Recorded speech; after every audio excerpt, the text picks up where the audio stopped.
Welcome to Challenging Reality.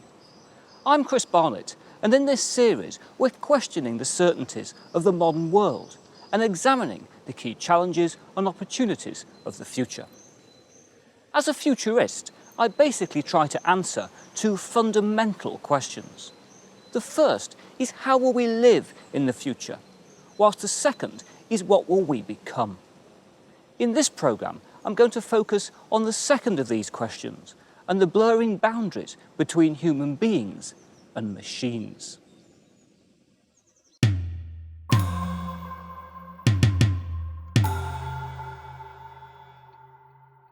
Since our early ancestors used clubs and spears to kill their prey and each other, the human race has progressed by developing more and more sophisticated technology. Until very recently, the differences between technology and ourselves, and more generally between what was natural and what was artificial, were also extremely clear. However, in the face of rapid developments in biotechnology, genetic engineering, nanotechnology and computing, we now need to adjust to the fact that such definitive boundaries will not exist in the future. More and more new technologies will be organic and programmed at the cellular or atomic level. This means that it won't just be the natural world that is biological and living, with artificial technology always lifeless and inert. It also means that in future it won't only be animals and plants that are able to reproduce and evolve, with technological items always having to be designed and manufactured. With developments in artificial intelligence, it will also one day not only be living organisms that will be smart and able to learn, with artificial technologies always dumb and in need of human programming.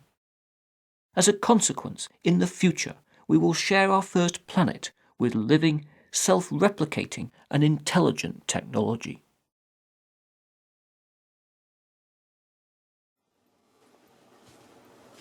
These types of scenarios strike at the very heart of our relationship with the rest of creation.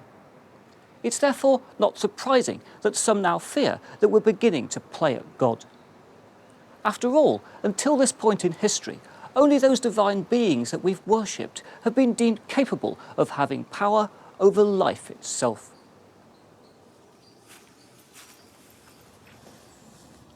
As we'll explore later in this programme, the fears of those who believe that we're starting to interfere with nature are not unfounded, with scientists now starting to experiment with things that until recently were beyond human comprehension, let alone our potential control.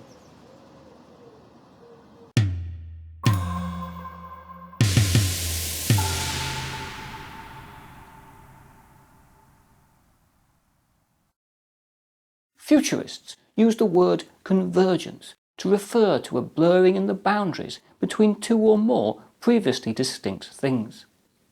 For example, way back in 1980, it was predicted that developments in digital technology would lead to a convergence of computing, communications, and publishing and broadcast content. Nicholas Negroponte, director of the Media Lab at the Massachusetts Institute of Technology, drew three rings to indicate that at this time the three industries had very few overlaps. He then predicted that due to their reliance on digital technology, only 20 years later they'd be very similar indeed. Today, humanity and technology are coming together due to what I term the new industrial convergence. This refers to a blurring in the boundaries between traditional manufacturing, medicine, and computing and communications media. Specifically, what I'm signalling is that around 2010, the traditional manufacturing, medicine and media industries are starting to share some common ground. Further, I'm suggesting that by around 2030, these currently distinct areas of human activity will use many of the same technologies, practices and scales of operation.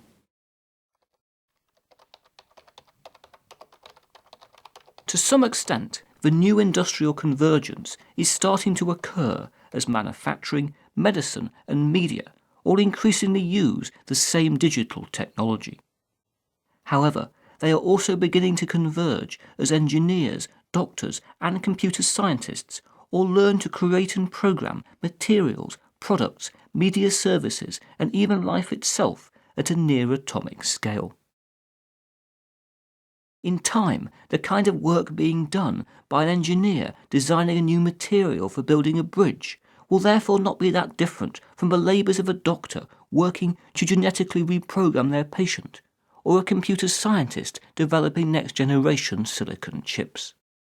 Indeed, we have recently seen developments in computing that combine inorganic technology with synthetic DNA.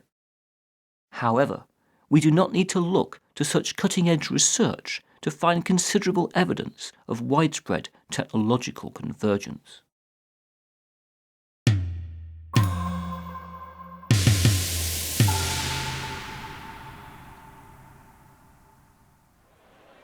Many people now depend on a wide variety of electronic devices. It's therefore not surprising that Professor Sherry Turkle notes how in our culture technology has moved from being a tool to a prosthetic to becoming part of our cyborg selves. Whilst not yet physically implanted, the mobile phone in particular is now a device from which many people are inseparable. New forms of portable and wearable technology are also on the horizon. For a long time, people have been used wearing technology on their bodies. I mean, glasses are an example of that. And the modern version of glasses is that you can you can view the same thing that you could on any computer screen through your glasses. So the technology exists at the minute that would allow you to check your email, for instance, as you walk down the street, which may or may not be a good idea, but the technology exists that you could do that. And an extension of that would be with contact lenses. Now, we're not quite there with contact lenses yet, but we could imagine that in the future you will be able to access information and to read information and to view information, and no one else would know that you're actually doing it. You essentially could look at a computer screen at the same time that you're looking at somebody.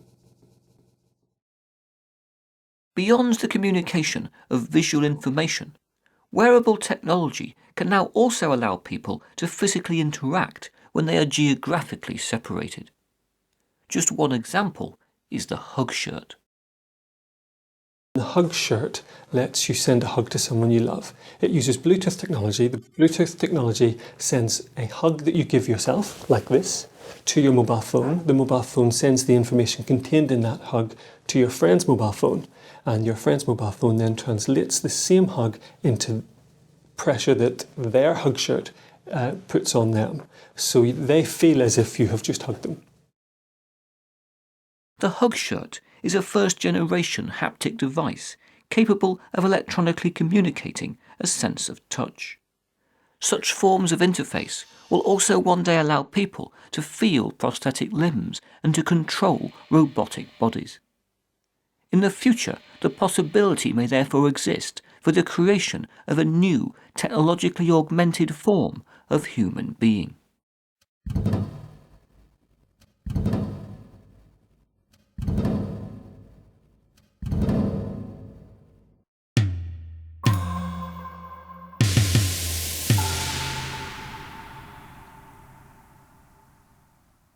A group of people called transhumanists believe that we should use all possible technologies to artificially advance the human race.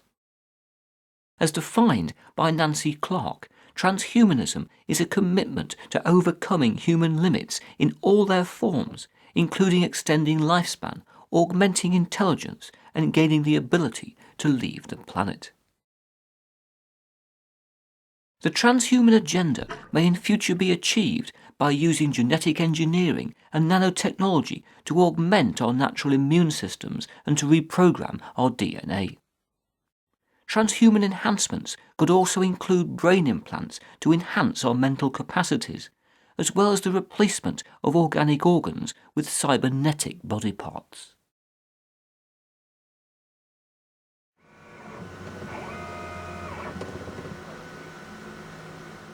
one major transhuman development is likely to be 3D organ printing.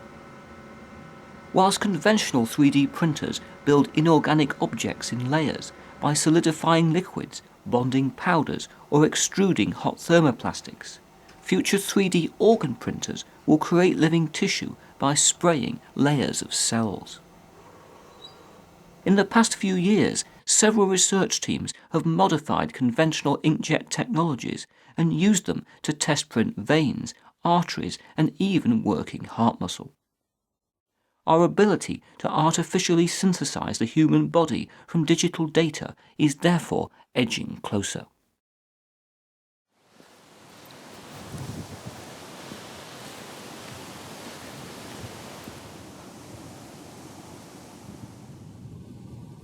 It's a very long time indeed since the earliest of our ancestors crawled up out of the water and continued to evolve into higher and higher forms of life. Such a process of species development continues to this day. It's just that gradual biological adaptation is no longer where the cutting edge of our evolution now is.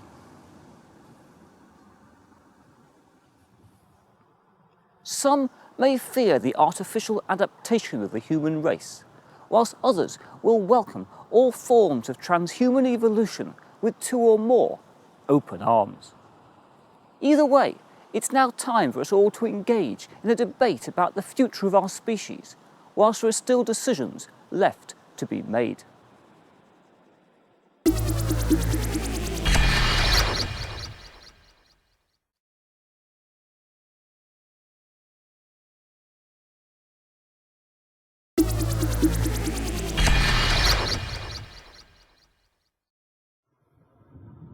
Welcome back to Challenging Reality.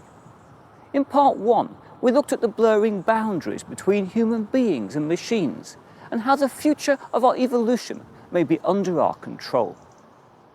Having examined what may in future be possible, let's therefore now consider how we may mentally cope with such developments, as well as the rise of cybernetic civilization.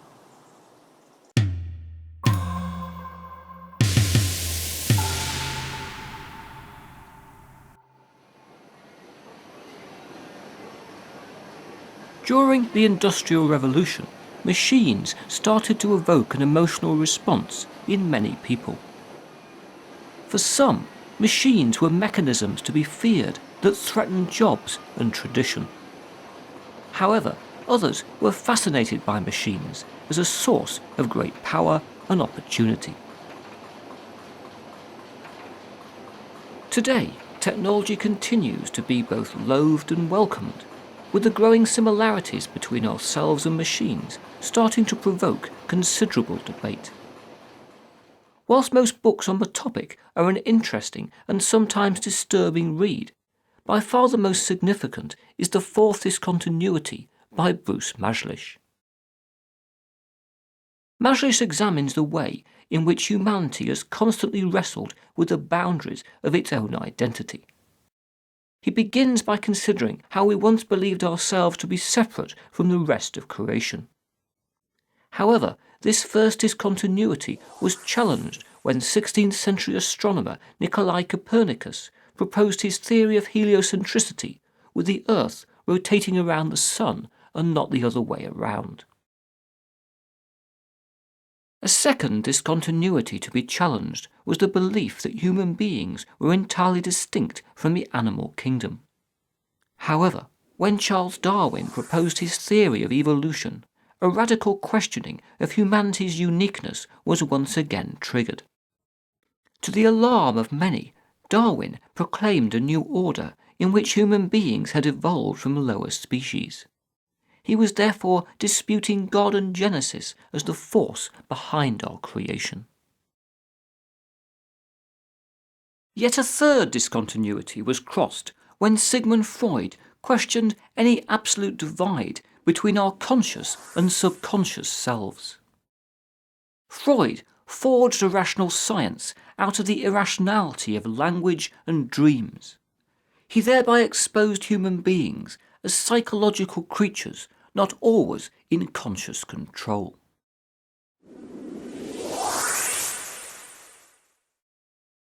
According to Majlish, we will soon break past a fourth discontinuity by accepting there's no absolute divide between human beings and artificial technology. This does not mean that human beings and machines will ever be the same. However, it does imply that a spectrum will exist with human beings at one end, machines at the other, and no clear boundary in between. In defence of his argument, Majlish states that it's no longer realistic to think of human beings without machines.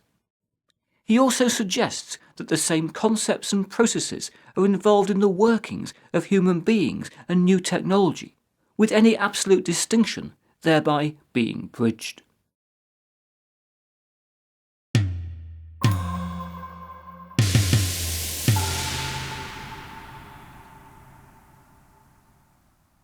The first sign that we are crossing the fourth discontinuity, that it's no longer possible to think of human beings without machines, is demonstrated by our reliance on the interconnected systems of global civilization.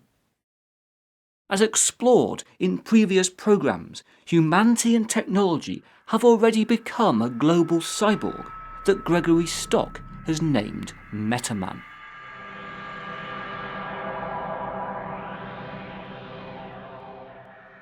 All of us depend on the continued functioning of the Metaman superorganism. Not least, all modern cities would descend into anarchy in a few days if Metaman's water, transportation, power and communications infrastructures ceased to operate. Some may claim the ability to live independently. However, in practice, we have all long since passed the point of irrevocable mass interdependence.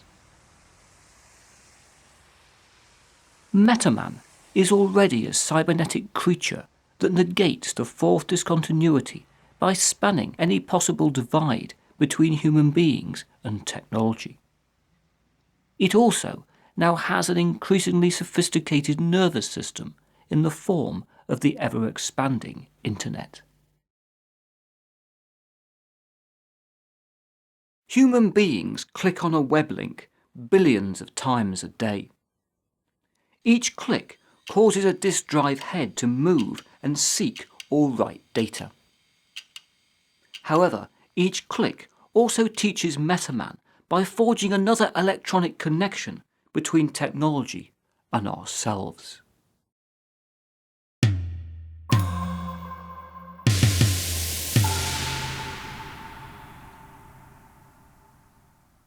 Today, Metaman not only has an increasingly sophisticated nervous system, but also a great many eyes. Soon, vision recognition technology will allow the tracking of people and objects from camera data. Metaman may therefore become a global surveillance machine. Way back in the 18th century, moral philosopher Jeremy Bentham first conceived the idea of a panoptic structure. He envisaged panopticons as prisons or other institutions within which every inmate may be subject to constant observation. Bentham's plans were first put into effect in Russia in 1787, when a polygon-shaped factory was built around a central watchtower. Mirrors were positioned to provide additional lines of sight, allowing those at the top of the tower the opportunity to continually observe workers. Universal transparency was therefore achieved, with the panopticon inducing a conscious state of permanent surveillance. The behaviour of the panopticon's inhabitants thereby started to change.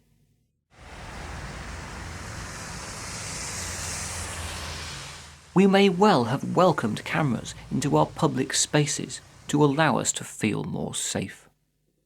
However, the implication may be the emergence of an invited global panopticon. The universal transparency of a surveillance society is today already starting to arrive. A major implication of our growing interconnection may therefore be a potential for constant surveillance that changes human behaviour.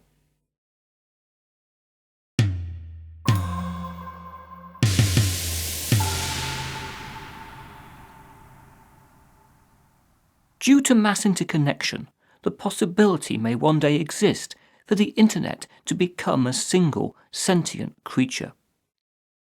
However, even if this does not occur, it seems inevitable that the human race will give birth to thinking machines. Sometime this decade, the devices on our desktops and in our pockets will have as many transistors as there are neurons in the human brain. This will not by itself make our technology intelligent. However, it will offer an incredible artificial intelligence potential. Even if we don't technologically augment the human species, the distinction between human beings and technology will therefore continue to blur as smart machines become more like us.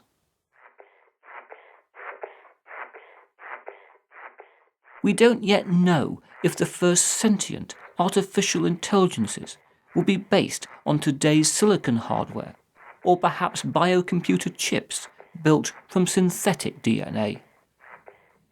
We also have no idea what kinds of thoughts artificial intelligences may think. However, we are already preparing to share our first planet with another species. For example, in 2007, South Korea started to write a code of ethics to protect robots from abuse by humans. Given the level of regulation that governs genetic engineering, it's surprising how the development of artificial intelligence receives no regulation.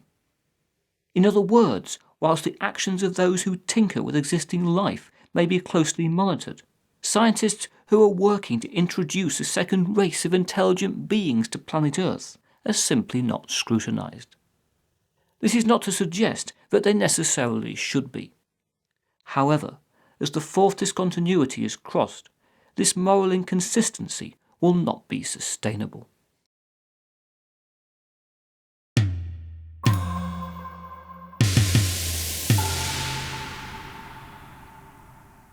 In Greek mythology, the first woman, Pandora, was given a beautiful box by Zeus, the king of the gods.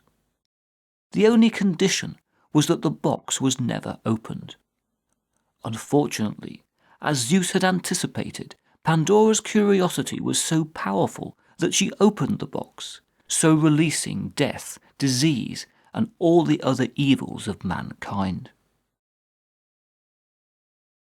Today, our own Pandora's box of technological possibility is brimming with a great many temptations.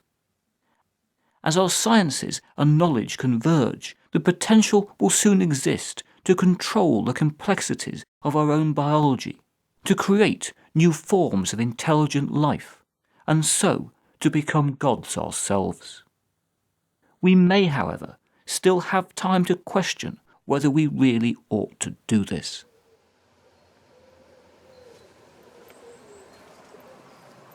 The Pandora's boxes of the world's greatest research labs are unlikely to be held shut so long as capitalism continues to mediate our lives.